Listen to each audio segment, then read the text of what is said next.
Ces textes ont été traduits et racontant des histoires bien passionnantes sur la façon dont les dieux se sont mêlés aux êtres humains et ont même participé à leur création. Selon le texte samaritain, ils ont créé l'homme. Ils ont créé Adam et Ève. Des archéologues ont pénétré dans la chambre souterraine et y ont découvert d'étranges tablettes antérieures à toute civilisation, décrivant un processus de création destiné à rester à jamais enfoui. Ces tablettes décrites dans les récits sumériens de la création témoignent d'un processus ardu. Il est donc fort possible que notre évolution génétique ait été un processus mis en œuvre par les Anunnaki pour nous créer à leur image et à leur ressemblance. Les sasa, ces symboles décrivaient les actes choquants commis par Enki. Cette figure antique, jadis considérée comme le créateur, révélait sur les tablettes quelque chose de bien plus inquiétant. Ce que nous avons sous les yeux est une tablette sumérienne représentant l'arbre de vie flanqué d'êtres divins. On distingue les Anunnaki de part et d'autre. On y voit également le disque et les symboles de leur capacité à voler. Ils ont consigné comment ils ont façonné les premiers humains, puis leur ont délibérément retiré une partie de leur être. Pour la première fois, des chercheurs ont découvert la preuve que l'humanité n'a jamais pu atteindre sa pleine maturité. La découverte sous Eridu des tablettes plus anciennes que l'écriture. La fouille d'Eridu a débuté dans le cadre d'une opération de routine et l'équipe sur place ne s'attendait à rien de plus que des fragments de poterie et des briques endommagées provenant d'anciennes maisons sumériennes.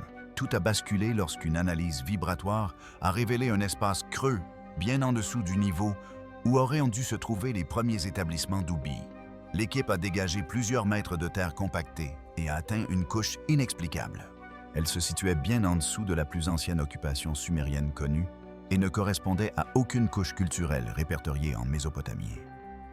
Une fois la chambre ouverte, les ouvriers comprirent qu'ils avaient mis au jour un lieu qui n'aurait jamais dû exister. À l'intérieur, ils découvrirent des dizaines de tablettes soigneusement alignées. Ces tablettes étaient faites d'une argile plus dure que la poterie ordinaire et portaient des inscriptions inconnues. Les archéologues apprirent rapidement que ces tablettes étaient plus anciennes que toute écriture jamais consignée. Les analyses au radiocarbone effectuées sur les sédiments environnants ont permis de dater leur existence de plusieurs milliers d'années avant l'invention de l'écriture cunéiforme. Les symboles étaient agencés en séquences répétitives et suivaient des motifs trop structurés pour être de simples décorations aléatoires et immenses. Cela signifie que quelqu'un avait créé une forme d'écriture bien avant que toute civilisation ne soit censée maîtriser l'écriture du langage. L'équipe a découvert bien plus que de simples tablettes. Les récipients cylindriques étaient scellés dans les parois et beaucoup d'entre eux étaient fusionnés à l'argile, comme s'ils avaient été chauffés et refroidis dans des conditions contrôlées. Les échantillons prélevés dans ces récipients ont révélé un mélange de matières minérales et organiques. Cette combinaison non naturelle suggère que les récipients ont été intentionnellement scellés avec un matériau ayant contenu des matières biologiques. Plusieurs tablettes mentionnaient un lieu appelé Zidu. Les érudits ont traduit ce terme par « maison de la vie ». L'Égypte antique utilisait le même terme paranque qui signifie également « maison de la vie ». Le paranque était un lieu d'archives protégé où les Égyptiens conservaient des connaissances médicales, des pratiques de guérison et des écrits expliquant les croyances relatives au fonctionnement de la vie. Seuls des scribes et des prêtres triés sur le volet pouvaient y accéder. Le livre de vie biblique décrit un registre contenant les noms et les destins des êtres humains, ce qui associe également l'idée de vie à l'information écrite. Ces similitudes suggèrent que bien avant que ces cultures ne se développent séparément, il existait peut-être une conception plus ancienne d'un lieu où étaient conservés les secrets de la vie. Cela a soulevé des questions complexes quant à l'apparition de ce même concept dans des civilisations qui n'ont eu aucun contact direct pendant de nombreux siècles. Des analyses en laboratoire ont révélé une autre surprise. Un résidu cristallin présent sur les tablettes contenait de petits fragments de protéines. Ces protéines ressemblaient à celles trouvées chez les premiers hominidés. La structure de ces fragments ne correspondait pas au mode de décomposition normal des matières organiques. Cela signifiait que les protéines n'avaient pas pénétré les tablettes par contamination naturelle. Quelqu'un avait déposé de la matière biologique sur ces tablettes, et ce selon une méthode protégeant partiellement leur structure moléculaire d'une dégradation complète. Des notes divulguées relatives à cette découverte indiquaient que les tablettes dataient d'une époque antérieure au roi au déluge, et même à l'apparition de l'homme. L'expression avant les rois, fait référence à la période décrite dans les listes royales sumériennes. Ces listes recensent les noms de souverains ayant prétendument régné bien avant le début de l'histoire connue. Elles affirment que la royauté, c'est-à-dire le pouvoir organisé et le droit de gouverner, a été conféré à l'humanité par les dieux avant le déluge. Cette information rend la note divulguée d'autant plus troublante, car elle suggère que les tablettes sont antérieures aux origines mêmes de la société organisée. Ces découvertes ont contraint tous les chercheurs à se confronter à une question difficile: si une forme d'écriture existait avant l'avènement de la civilisation, quel type d'informations ces tablettes contenaient-elles, les instructions qu'elles recelaient? Une fois les tablettes d'Aridu nettoyées et photographiées, les traducteurs ont remarqué quelque chose qui distinguait immédiatement ces inscriptions des textes anciens connus. L'écriture ne suivait ni le rythme, ni la structure de la poésie religieuse. Il était dépourvu des louanges répétées et des images symboliques qui caractérisent habituellement les hymnes religieux. Au contraire, les verbes suivaient un schéma simple. Chaque vers décrivait une action suivie d'un résultat clair. Les mots mélangés, liés, mesurés et divisés revenaient fréquemment. Il s'agit d'actions fondamentales utilisées dans tout processus contrôlé. Les notes de laboratoire modernes utilisent une structure similaire. Cela a amené les traducteurs à se demander s'ils lisaient un mythe ou des instructions décrivant une procédure réelle. Les séquences numériques gravées à côté de ces verbes ont suscité encore plus de débats. Les nombres suivaient un motif répétitif, 4, 16, 64 et 128. Ces nombres pourraient s'interpréter comme des mathématiques primitives, mais ils correspondent également à la structure du code génétique. L'ADN moderne utilise 4 bases qui se combinent en 64 codons. La présence de ces nombres sur des tablettes antérieures à l'écriture a soulevé des questions restées sans réponse. Ces nombres représentaient-ils un système de numération inconnu ou reflétaient-ils une compréhension plus profonde de la structure de la vie? Les tablettes utilisaient également un terme jamais apparu dans les textes religieux sumériens connus ici. Les chercheurs ont traduit ce terme par « modèle de vie », car il apparaît à côté d'instructions décrivant le mélange, le dosage et la mise en forme de la matière vivante. En sumérien, le mot « mé » désignait souvent un ensemble de qualités ou de fonctions définissant une chose. Associé au mot « thèse » lié à la structure ou à l'agencement, il prenait le sens le plus précis de « schéma qui constitue la vie telle qu'elle est ». Ce terme décrit ce qui demeure stable à travers les générations et détermine la transmission des traits. Cela suggère que les tablettes pourraient avoir consigné un processus technique de façonnage des êtres vivants. Une ligne décrit Enki, prenant les êtres d'argile écrit « lu-argile » et y ajoutant une semence divine.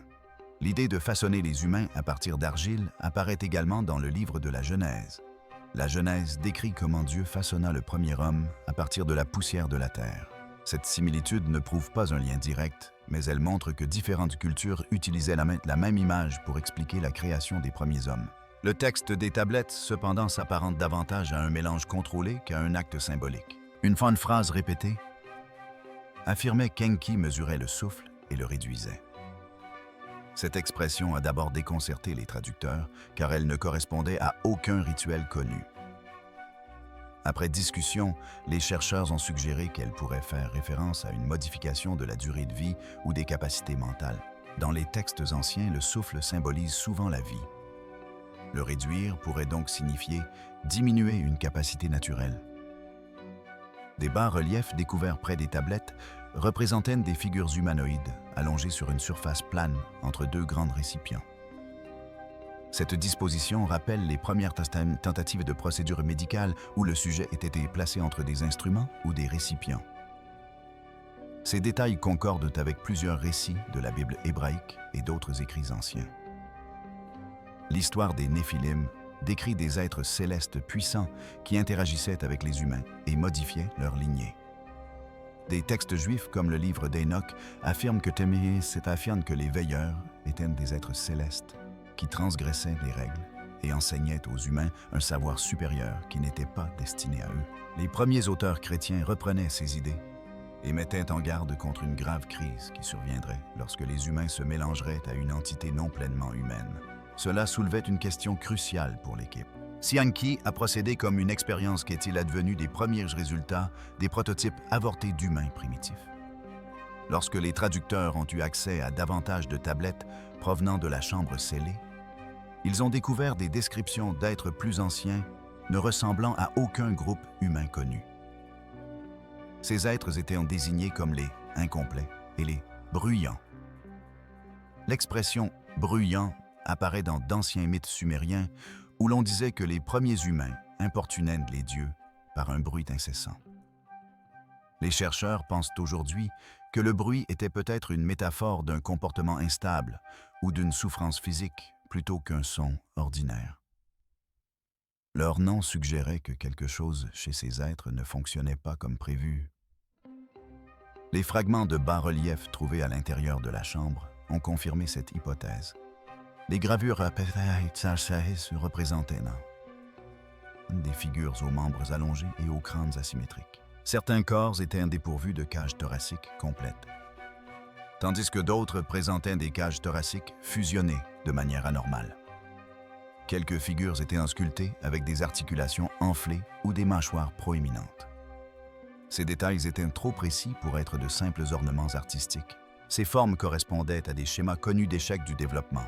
Plusieurs chercheurs en ont déduit qu'il s'agissait de véritables tentatives de modeler un corps humanoïde, tentatives qui n'ont pas survécu longtemps après leur création. Une phrase répétée sur la tablette corroborait cette hypothèse. Les auteurs décrivaient un groupe appelé « ceux dont le souffle s'éteint ». Dans les cultures anciennes, le souffle symbolisait souvent la force vitale. Cette expression faisait donc probablement référence à des êtres incapables de respirer correctement ou de maintenir une énergie stable au sein de leurs cellules.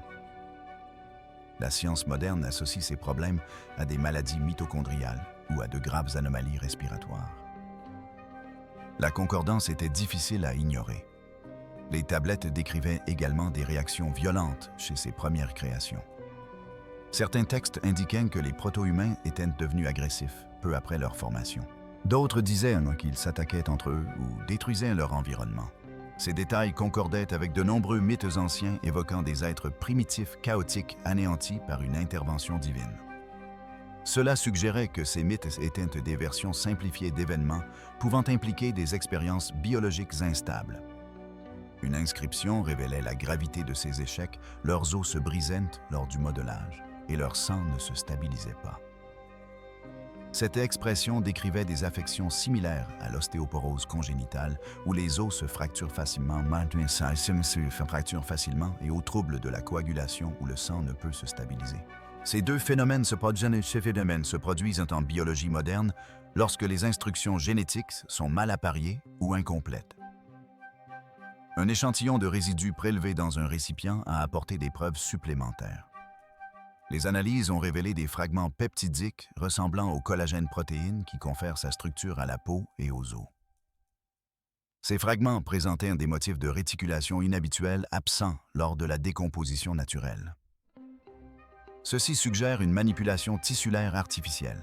Des cultures anciennes de différentes régions décrivaient des êtres déchus similaires. Les textes égyptiens évoquent des créations primitives qui se sont effondrées avant que l'automne ne les corrige. Les écrits hébraïques décrivent des créatures indignes de la vie.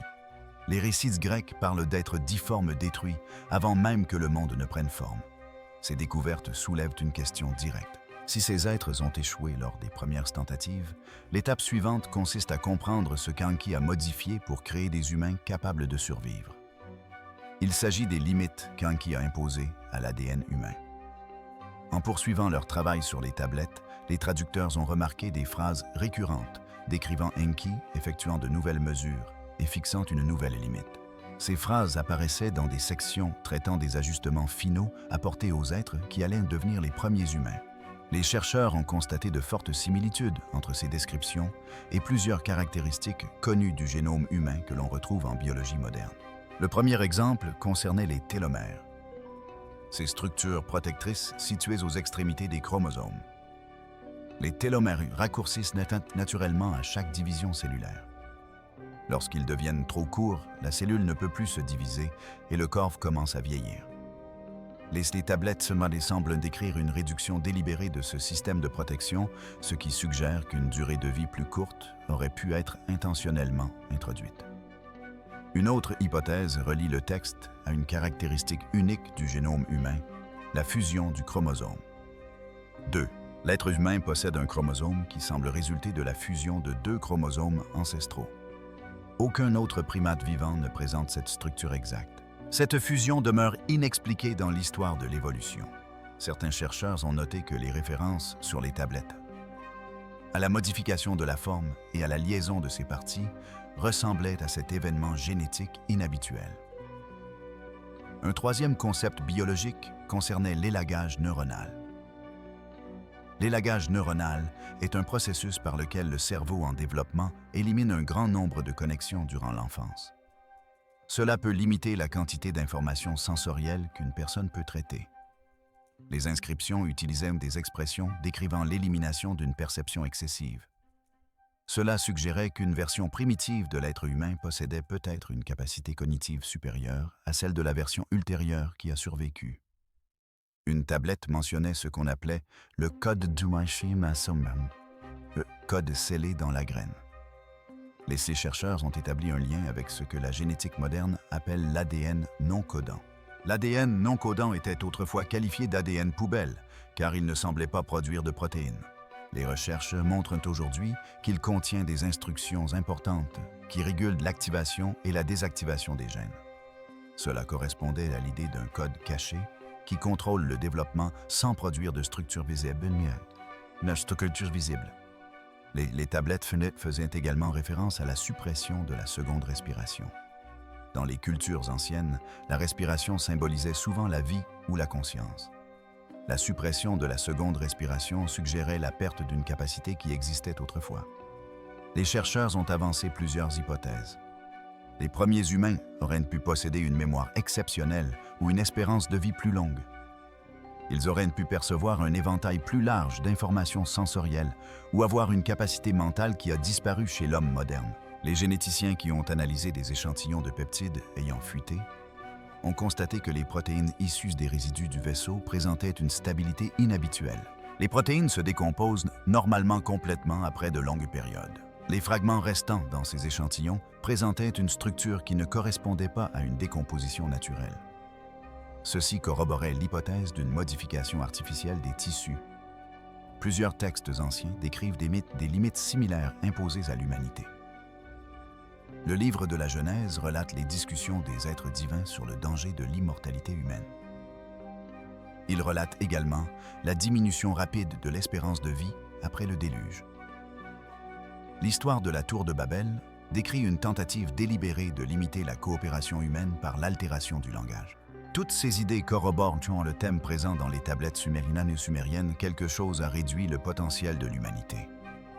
L'équipe ne pouvait s'empêcher de se demander pourquoi cela s'était produit. Le mobile interdit.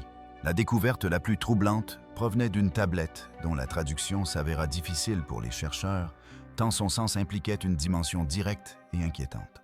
La tablette affirmait que les humains étaient façonnés pour servir, mais jamais pour s'élever. Cette simple phrase bouleversa toutes les interprétations antérieures des inscriptions d'Aridu. Elle suggérait que les humains n'étaient pas créés comme des êtres indépendants, mais comme des travailleurs contrôlés, voués à ne jamais atteindre le niveau de leur créateur. Dans l'ancien Proche-Orient, les croyances décrivaient souvent des dieux craignant de perdre leur autorité. Dans ce contexte, cette phrase révélait une intention claire. Les capacités humaines devaient être suffisamment développées pour le travail, mais suffisamment limitées pour éviter toute contestation. Cette idée se retrouve dans de nombreux récits antiques d'autres cultures. La mythologie grecque raconte que Prométhée offrit aux humains un savoir qui les rendit plus forts. Zeus le punit craignant que l'humanité ne s'élève trop haut. Le livre d'Enoch relate l'histoire d'un groupe appelé les Veilleurs, qui enseignèrent aux humains des techniques leur permettant de progresser. Ces êtres furent punis pour avoir poussé l'humanité au-delà de sa destinée. Le livre de la Genèse décrit le moment où les humains acquirent sans la connaissance et furent chassés du jardin d'Éden avant de pouvoir accomplir quoi que ce soit de plus grand. Ce même schéma se répète inlassablement. Chaque fois que les humains devenaient trop puissants, quelque chose intervenait pour les ramener à la raison. Plusieurs tablettes décrivent des cas. des conversations entre Enki et Enlil. Enlil était une figure majeure de la mythologie sumérienne et était considéré comme le dieu qui contrôlait l'autorité, l'ordre et l'application des règles. Ces conversations révélaient deux points de vue opposés. Enki était favorable à la création d'humains, capables d'accomplir des tâches difficiles et de gérer des colonies. Il souhaitait néanmoins instaurer des limites, mais voulait assurer la stabilité et la survie de l'humanité. Enlil, quant à lui, considérait les premiers humains comme un danger. Il les jugeait trop forts, trop conscients et trop imprévisibles. Il a donc milité pour des réinitialisations visant à supprimer les versions antérieures et à les remplacer par des formes plus faibles. D'autres inscriptions décrivent les caractéristiques des premiers humains avant l'instauration de ces limites. Ces êtres primitifs possédaient une force physique supérieure à celle des humains modernes. Ils vivaient plus longtemps et se remettaient plus vite de leurs blessures. Ils bénéficiaient d'une plus grande variété d'informations sensorielles, visuelles et auditives. Ils traitaient les connaissances à une vitesse que les hommes modernes ne peuvent égaler. Ces caractéristiques les auraient rendus incontrôlables une fois leur population au-delà d'un certain seuil. Cela suggère que ces limites n'étaient pas dues à des faiblesses naturelles, mais à des modifications délibérées visant à éliminer des capacités perçues comme menaçantes. Les tablettes offraient également une nouvelle perspective sur le déluge relaté dans de nombreuses cultures anciennes. Plutôt qu'une punition pour une conduite morale, le déluge semblait être une réinitialisation destinée à éliminer la première génération d'humains puissants. Le récit décrit Enki avertissant un unique survivant afin que l'humanité puisse se perpétuer sous une forme affaiblie. Après le déluge, la tablette indique qu'Enki a mesuré à nouveau et réduit leur espérance de vie. Ceci correspond au déclin dramatique de la durée de vie humaine relaté dans la Genèse après le récit du déluge. Ces détails mènent à une conclusion terrifiante: l'humanité moderne serait la deuxième version. La première aurait été intentionnellement effacée et remplacée par une humanité dépourvue des capacités de la première. Si la première humanité était plus forte, plus consciente et bien plus capable que la forme affaiblie qui existe aujourd'hui, la question logique suivante est de savoir si une trace de cette humanité originelle a survécu à la réinitialisation. Ceci a poussé les chercheurs à étudier si les humains originaux ont véritablement disparu ou si une lignée cachée a perduré en secret, les survivants de la première humanité. En comparant les détails des tablettes à d'autres documents anciens, les chercheurs ont constaté que le récit de la réinitialisation ne s'achevait pas avec la destruction des premiers humains. Plusieurs tablettes mentionnaient un groupe ayant fui vers les hauteurs. La description expliquait que ces êtres avaient échappé à la montée des eaux censée anéantir la première humanité. Ce récit correspondait à des histoires anciennes présentes dans de nombreuses cultures. La Bible hébraïque décrivait des géants ayant survécu au déluge. D'autres traditions affirmaient que certains Néphilim avaient survécu à la destruction et perduré dans des régions reculées.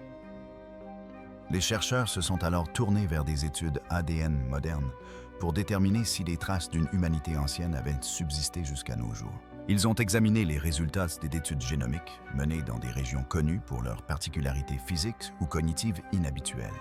En Europe du Nord, quelques individus originaires de zones reculées des Carpates présentaient une réparation musculaire rapide et une densité osseuse exceptionnellement élevée.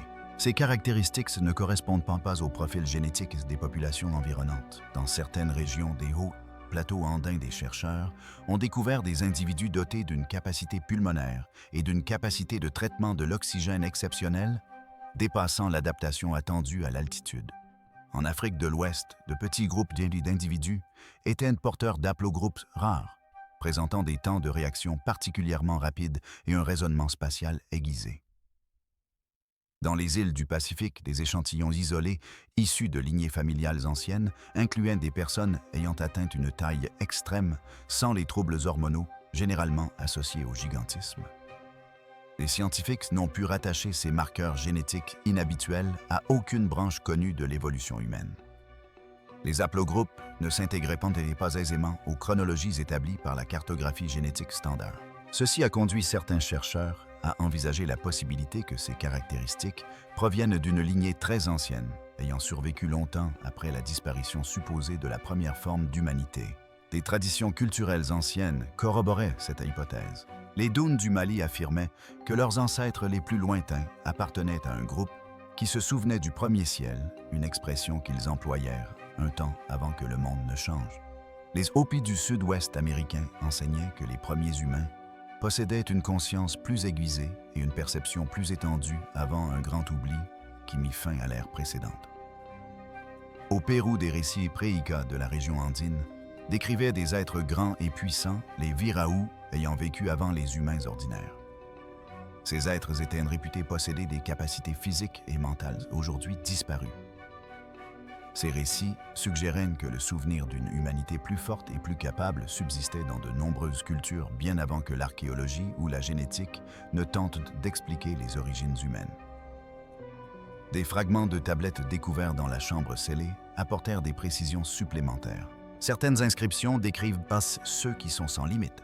Cette expression désignait les êtres qui n'avaient pas été réduits. Et lors des réinitialisations finales, on disait qu'ils avaient de conserver leur envergure, leur perception et leur force originelle. Si cette description est exacte, alors tous les premiers humains n'ont pas disparu. Un petit nombre a survécu en conservant toutes ses capacités. Les preuves archéologiques corroborent également cette hypothèse. Des sites mégalithiques tels que Baalbek Sakaiwaman et Göbekli Tepe témoignent de méthodes de construction qui dépassent les capacités connues des civilisations ultérieures. Certaines pierres pèsent des centaines de tonnes et ont été taillées avec une précision que les outils médiaux et modernes peinent à expliquer. Ces prouesses ne sont peut-être pas l'œuvre de simples mortels. Elles pourraient avoir été réalisées par des individus qui détenaient encore le plan original. Les textes bibliques font également référence à des personnes ayant survécu au déluge, décrites comme les anciens et des hommes de renom. Cela corrobore l'idée que des survivants ont continué d'exister pendant des générations. Ceci nous amène à une possibilité encore plus troublante. La science moderne est peut-être sur le point de lever complètement la limite d'Enki. Comment la génétique moderne défait-elle accidentellement les modifications d'Enki? Alors que les découvertes d'Aridou se répandaient discrètement dans les milieux universitaires, les généticiens ont commencé à comparer les instructions des tablettes avec les récents développements de la biotechnologie moderne. Les similitudes étaient frappantes. CRISPR reste l'outil le plus utilisé pour modifier l'ADN. Il fonctionne en mesurant une séquence, en ajoutant un nouveau segment, en supprimant un fragment indésirable et en étendant ou en corrigeant la structure. Ces étapes correspondent au même verbe simple utilisé dans les tablettes. Mélanger, lier, mesurer et diviser décrivaient les actions fondamentales nécessaires pour réécrire l'information génétique.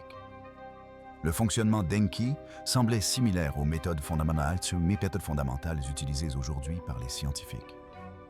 Les chercheurs ont ensuite examiné des régions du génome humain encore mal connues. Certaines équipes en Europe et en Asie ont rapporté des schémas de signalisation inhabituels au sein de l'ADN régulateur. Cet ADN contrôle l'activation et la désactivation des gènes. Les schémas observés ne correspondaient pas aux comportements observés au cours de l'évolution naturelle.